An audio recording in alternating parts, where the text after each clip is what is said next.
When the humans finally emerged from their self-imposed isolation, they saw the destruction that their former friends had done to each other. It was extremely heartbreaking. It was something that made all humans pause.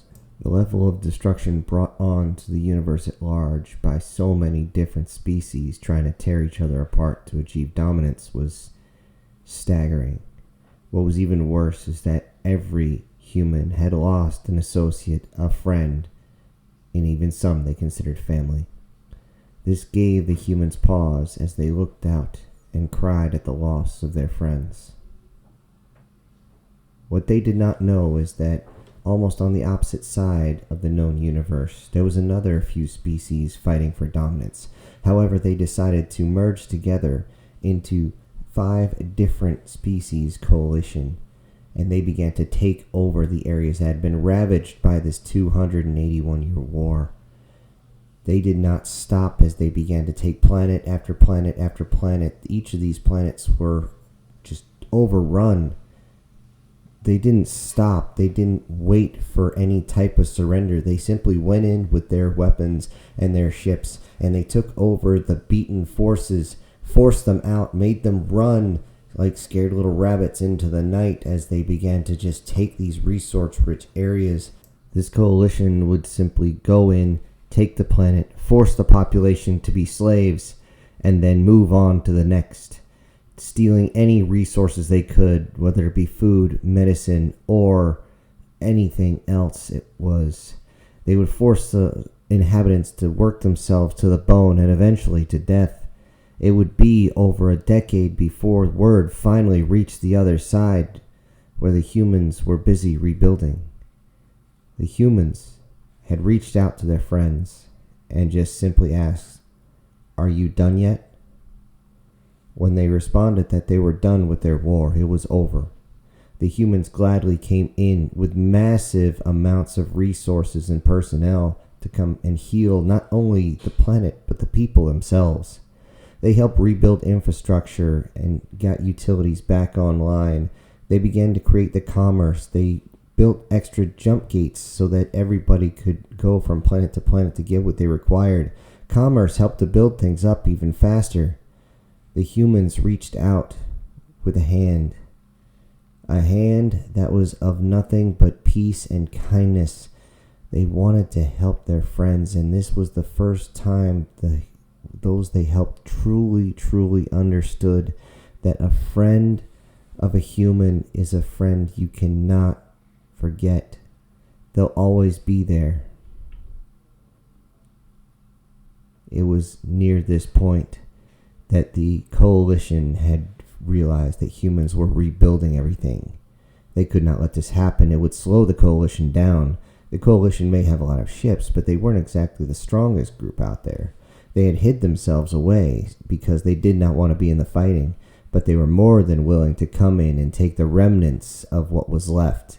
These vultures, for lack of a better term, these scavengers, these whatever you want to call them, went at every single planet they could as they made their way across the universe, and eventually they met up with the humans as they were trying to rebuild one of the planets.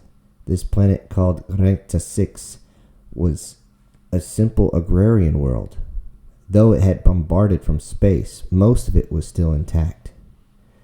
The humans had 5 ships there, 3 of which were down at the surface treating refugees. The coalition came in and immediately started firing. They gave no word, gave no quarter, but began to fire as well at everything they could. It didn't matter if it was in space or on the ground. If it was some sort of ship that could fight back, they immediately fired to try and take it out, and they did. But they did not get those ships without a fight. They did not believe that the humans would send medical frigates or repair vessels that were armed, but yes, they were. They were not armed to the teeth. However, the torpedoes and missiles that came in fell prey to their point defense systems very quickly. There was only 1 or 2 main guns, and they made short work of whatever vessel they could target.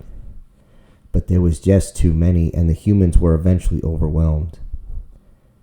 As the coalition forces moved in, one of the human ships flew to the other side of the planet, maximum burn, to the point where it could be seen from space, the light coming off its engine. They tried to cut it off before it got out of the atmosphere, but eventually it did, and as it did, the strongest of any signal came out, and it simply read, "Mayday, Mayday." They didn't know what this meant. All they knew is they had to stop the ship, and they did. They swarmed on it like a horde of angry locusts and tore it to pieces. Then they turned back to the planet. This planet was something they wanted, another agrarian world to feed their ever-growing forces. These scavengers wanted everything, and they immediately began to subjugate the planet. But they didn't realize the word had actually got out. Along with the voice message, there was a small video. The video showed the coalition forces taking the planet and not stopping to give any quarter, no messages, and yet killing everyone that stood in their way. They didn't have video of slavery, but everyone knew that's the next step. The coalition forces paid it little mind, as they believed the humans had shown their best hand. They were wrong. The humans began to come out on different planets with massive dreadnoughts, ships simply bristling with weapons that looked almost like they were covered in spikes. There were nothing but weapons and engines and a shit ton of armor, which the coalition forces would find out as two of these dreadnoughts came into their space at a different planet, HFY, and they just began laying waste to the coalition forces. However, they were nice enough to tell the coalition to stand down first. The coalition didn't even respond, but instead charged their weapons, and that was the last thing they ever did. The dreadnoughts opened up with a full-on forward assault. 86 weapons apiece fired at the same time. It only took a moment for the projectiles and the energy weapons to reach their target, and the torpedoes took care of the rest. With just a few seconds, an entire planet was freed. But that did not stop the coalition. They began to gather their forces as they knew they would have to fight the humans, but fighting only one species compared to fighting the universe at large in a massive scale war was going to be child's play for them. They gathered every single warship they could muster, along with beginning to build more, forcing their slaves into starvation rations and having them work days and days until they simply passed out or died at their workstation and were simply replaced. It didn't matter. They wanted the ships because they wanted to take the humans down. On a distant, small rock, barely habitable, Crankta 1 was one of only 2 planets in its own sector. The humans had one ship there, a simple destroyer in orbit. The other one, a frigate, was down trying to help the local population as they had been cut off by the war, not touched by it, but just cut off, and resources were desperately needed. The coalition forces came in and they tried to face off against this lone destroyer. The lone destroyer sent out a signal and they knew that it was calling for help, so they had to take out the destroyer and run before the human reinforcements showed up. They tried to take down this destroyer. The destroyer itself simply armed itself, turned towards the coalition forces, and charged. This stunned the coalition forces as they figured it would simply stand its ground to be an easy target, but no. Nimbly it moved throughout space, dodging the projectiles that came towards it, and its point defense cannons taking down any torpedo or missile. Soon it got within range, the kill zone of its main weapons, and the turrets began to swing left and right as they target coalition force ships and began to lay waste with every weapon they had, firing their dual cannons. One after another, the coalition force ships began to take massive damage, if not split clean in half by the massive projectiles fired by the humans. The coalition forces looked at the humans as primitive, as they still used projectiles and not simply energy weapons and torpedoes. Instead, they decided they were just going to throw rocks at them. The coalition thought this was funny. Not so funny when the ship is ripped in half by one of them. However, as much as the destroyer bobbed and weaved and fired away, it was still outnumbered over 300 to 1. Taking down over a dozen coalition ships before taking major damage, and then turning up its engines and ramming straight into the core of their formation, detonating its fusion drive so it then rips apart other ships, as most of the guns were non-functional at that point. The coalition then realized if this was the resolve of a single ship, what type of monsters had they wakened? They wouldn't have to wait long. At system after system around the entire battle line, the humans had arrived. They arrived in battle groups approximately 7, 8, or 12 ships large, each of them armed to the teeth. The main ship was a single dreadnought, again bristling with weapons. To its flanks on all sides were destroyers and supply frigates.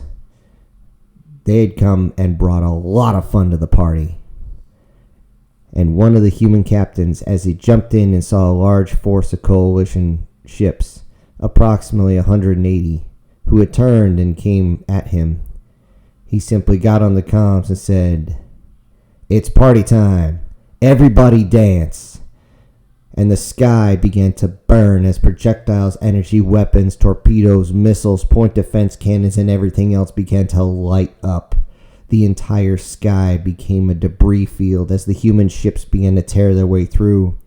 Eventually, for the first time ever, coalition leaders actually contacted the humans in the midst of the battle and asked why. Why are you fighting so hard for them? They never did anything to you. Why would you help them now? The response was simple. We don't leave our friends behind. The coalition leaders were confused and asked the captain of the ship, then why did you stand back when they were fighting their war? The response was, we might not play favorites, but they're still our friends. Coalition was confused, but they didn't have a lot of time to understand this, as the human fleet began to continually beat the holy crap out of the coalition forces. And even as the coalition forces seemed to start getting the upper hand, another battle group from the humans came in. Wasting no time, they would turn their weapons over to the coalition forces and begin to fire. Drones filled the skies as the whole thing turned into a massive furball of a fight. No massive broadsides were done, as space combat is done at ranges far beyond visual range. But it was still enough that the sky itself began to burn, with engines going critical, weapons being blown off, and ships themselves bursting into massive fireballs as they were penetrated by torpedoes that went halfway through the hull and detonated in nuclear hellfire. The coalition forces would eventually be beaten back to their own borders, at which time the coalition itself had been ripping itself to pieces. The member species had begun to blame each other for the losses that they had felt, and decided to go back to fighting each other. The humans sat outside their territory and delivered one message: leave our friends alone. And with that message, they turned away from the coalition forces, or at least what was a coalition, and went back. From that point on, you didn't see a human warship. Human warships were only seen within their own sectors, and most, aside from diplomats, did not enter the Sol sector ever. Everyone now feared what the humans could do. However, the humans continued to aid their allies, reinstate commerce, and get their species back online. This was a daunting task, as many species were pushed to the absolute brink of extinction, one of which only had 120 of its own left, as their last planet had been beaten almost to the ground. Those last 120 or so were barely hanging on by a thread. Humans actually moved them into refugee camps inside the Sol sector. They now reside inside there, protected by the humans.